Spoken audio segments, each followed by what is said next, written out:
is Professor Koyinsola Ajayi. I hope you can hear me, sir. Yes, I can. Good afternoon. Thank you so much. Professor Koyinsola Ajayi, SAN, is managing partner at Olaniwun Ajayi law firm. His expertise spans the yet connected fields of litigation and transactional work, and he has over 39 years experience in banking, project finance, capital markets, power, infrastructure, energy, natural resources, privatization, and dispute resolution. Professor Ajayi played a key role in the Nigerian banking sector reforms and the recent power sector privatization. He represents a wide range of clients in domestic and cross-border commercial disputes. Professor Ajayi led the team that advised the largest single financial transaction in Nigerian financial history. Welcome, Professor, to the platform. Thank you so much. I do understand the sacrifice you're making to be on out of your schedule. Now, the reason why we invited you was we want to look at law as an instrument for social change. We understand that the power, and every developed nation, one of the things that they emphasize is that the rule of law and creating a legal framework for prosperity. So the first question I'm going to ask you is, how can we use the law to engage every Nigerian citizen in the task of nation building? Well, I think I should, first of all, wish all of us happy anniversary. It's a great thing that we're 60 years today, and indeed we're 60 years of law. And your question as to citizen engagement by virtue of law is something that is very, very, very fundamental and very, very important. And the way to look at it is this: a society carries on when there is peace, when there is order. And those two things can only happen when there is a legal system. A legal system is something that is dependent largely, if not wholly, on the people. So, paradoxically, it is really we, the people, that should make the law work, and not that the law should make us work. We, the people, and especially now that we're 60 years, and we're looking at our next 60 years, when we would be the third most populous nation in the world, we need to begin to look at what John Kennedy said. Ask not what your country will do for you, ask what you will do for your country. And so this today is a call on us as citizens of this country to take on our citizen rights. We've got a constitution, no matter how defective it may be. We've got a whole raft of laws, no matter how they may be, that give us a lot of rights, that give us a lot of benefits. However, they impose on us citizen duties. So the way we shape society, and by applying the law to shape society, is really by self-regulation. It is by you not driving against traffic. It is by you not jumping a queue. It is by you deciding to climb the society of life rather than the path of ease. It is by you using social media and the digital platform to emulate mentors and people that are doing the right things, rather than looking at that place for a false life and those that sell a lie. This really is about, and most importantly, holding our legislators to account. And how do we do that? They all come from our constituency. The Constitution allows us to recall them. Ask yourself, my legislator, who is collecting so much money, one for constituency projects. What constituency project has it done for us? If not done anything for you, you should come round as a people to vote him out of office. And even before then, use your power to recall him. Ask yourself, how much is my legislator being paid? And what is he doing for me? What was my legislature doing before? And what has he done to improve my lot by the laws that he's introducing? Ask yourself, what laws are being made today? We've got a whole raft of laws that are actually stifling us and not aiding business. So my answer in a nutshell is that truly this is a responsibility of us, and by us I mean the majority of us. By majority of us I mean the youth.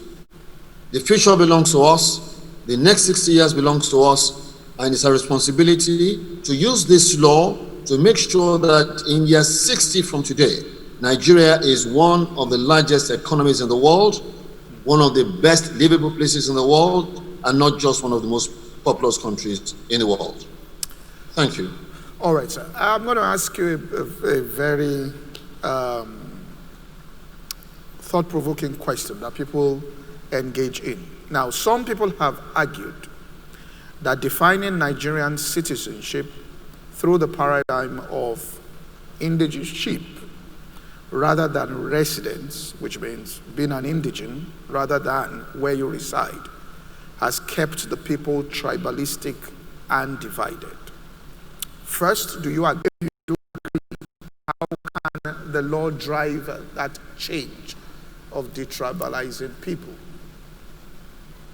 I don't agree, and I'm happy Bishop Matthew Kuka is on this program, and my good brother at head of Peace side, and I believe His Highness H.R.A. Sanusi Lamido Sanusi. And I mention them because they come from different parts of the country. And these are people from different parts of the country that are Nigerians, love Nigeria, fight for Nigeria, and to them, tribe, state, indigenship does not matter. Now, so what is it that I'm saying, and what is it that we must do? As the law, is the Constitution responsible for this? To an extent. How?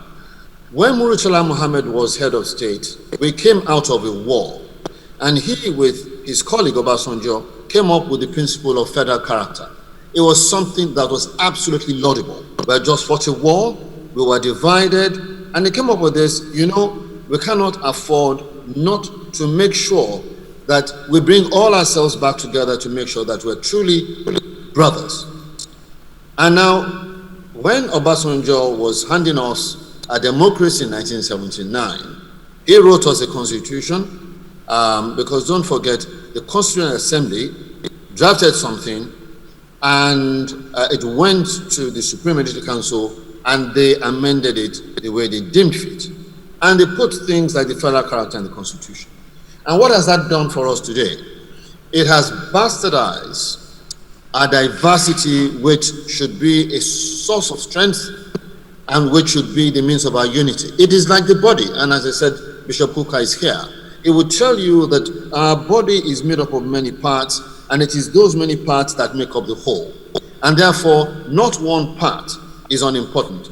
As you preached, Pastor Poju, not long ago, you preached about the inner ear and the outer ear, and how important it is that you must listen to your inner ear, and that is what is important. So every part of us is important, and therefore it begins to defy logic when, as His Royal Highness said at the Mano Chapel webinar, we look not at merit but at state or indigenship or indeed tribe to promote people in the country and to make appointments. So I'm not blaming it on the law, I'm blaming it on us. Yes, we have this in the Constitution, but that provision in the Constitution was supposed to give us a sense of belonging and not anything to divide us. What is dividing us really though is the conduct of the people that we have given power to. These are people that are mediocre, And it is mediocrity that is the father of the corruption that is killing the society. And so therefore these people, as Mr. Kidiak has said, combine mediocrity and corruption to whip up indigenship, whip up tribal differences, whip up religious differences to keep themselves in power. There is commonality of COVID amongst us. There's commonality of disease amongst us. There's commonality in recession amongst us. No matter how rich you are, if you are going from Lagos to Ibadan today, you're going to get caught on the expressway, no matter how many mobile policemen you have. So this thing, citizenship, indigenship, is not something that should come to our lexicon. Am I a Yoruba man? Yes. Am I proud to be a Yoruba man? Yes.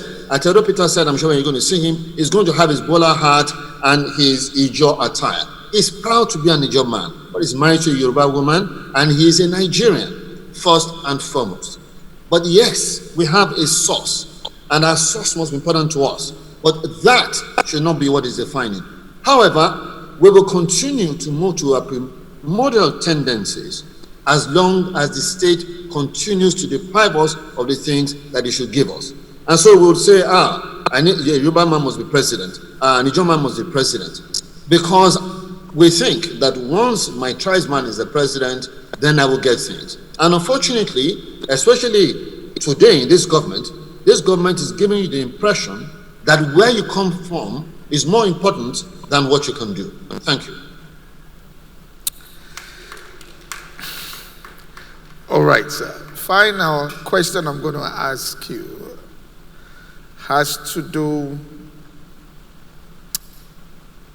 with, some people say that the Nigerian constitution concentrates far too much power in the center. They argue, therefore, that we needed to devolve more powers to the smaller units of government to engender healthy competition and catalyze economic development across the country. Do you agree? And what's your take on this? Yes and no, rather unfortunately. I'm speaking like an economist now. I'm like Atedo Peterson. You know, economists always say, if this, then that. Yes and no. Yes and no, why? No, because when you really, really consider it, each state in Nigeria, every piece of land in Nigeria is abundantly rich. We should not be talking of oil and gas, frankly, right? We should be talking of gold and tantalite and glass sands and bitumen and barite and cocoa.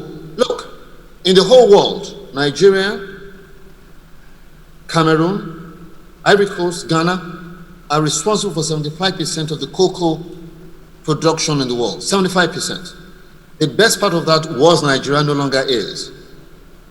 Cocoa industry is $150 billion. How much of that comes to us?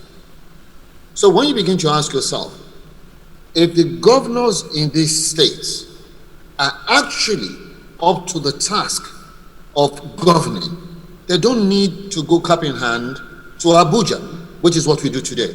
And because our governors and our leaders are lazy and mediocre, and I keep using this word, mediocre, and it's that mediocrity that is driving corruption and not the other way around. And until we get rid of mediocrity in our society, we're going to keep having this problem.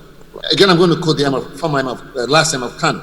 It says, give me a corrupt man, but a very good man. I'd rather take the very good man because he'll build system, he'll steal a bit, but he'll build system. Or he's a good man, but he's useless, he won't steal, but government will be so bad, they'll continue to steal from him. So we need to look at mediocrity in our society. And so in the question, this is your question, is the federal government too strong? As I said, it's not, because each state has enough to generate income. What are we doing today? All our state governments, most of our state governments, are using government to drive business to the ground. They're using government to capture people's money rather than use regulation to facilitate business. Look, if you want to build a house in most parts of Nigeria today, Town planners are not looking at the solidity of your building, they're looking at the revenue. That's not what the law is for. The law is to drive ensuring proper town planning. Now, but on the other side of the coin is this, that yes, the federal government is too strong, and the concentration of powers there is part of what drives our politics and drives our division. As there's so much power in the president, I guess there's so much power with the state governors. So it's something that we need to address. It would be a shame if we take powers from the federal government, give them to governors, and the governors become emperors, which is what some of them are today. So really, we need to look at a review of, or we need to look at getting ourselves a true people's constitution, which we do not have today. 1999 constitution was not done by the people. It was a decree by Abubakar, our former head of state. It was a decree. Right. So the federal government is too strong, without any doubt about it. There's too much in the powers of the federal government. And this arose as a matter of the military coup that we suffered in 1966. We had a good federal government where the state governments donated power and donated money to the federal government. The state government, the regional governments were strong. The Nigerian High Commission in London belonged to Western region, right? And all the regions were doing very well, and we know all what they've done. We've seen what has been done in the various regions. I don't want to go about that again. But then came the coup, and the military started the unitary form of government and started aggregating things. Little by little, and Gowon did more, then Babangida did a lot more, and then today we have what we have. This is nothing like federalism. The lawyers and the politicians around us will tell you that this is not federalism. But what we need to do, though, is that we need a proper constitution that looks at our circumstance and ensures that people that we give power are accountable, and that government is an engine for making life better for us, and therefore will bring out our entrepreneurial spirits. We've got millions and millions of young people that are the most talented people in the world. We've got brains, we've got power, we've got strength, we've got stamina, we've got the resources. With everything that we have in this country, we can make a lot of money, and the government should help us to do so. And the way to do this is by government being a facilitator of life and not someone that disturbs life. I'm very grateful for this opportunity. Again, I wish us all a great 60 years. Thank you so much, sir. Thank you so much, Professor Ajayi. Thank you so much for taking out time to be with us this afternoon. We'll move straight to Mr. Christopher Kolade, who will be coming up. Thank you, sir.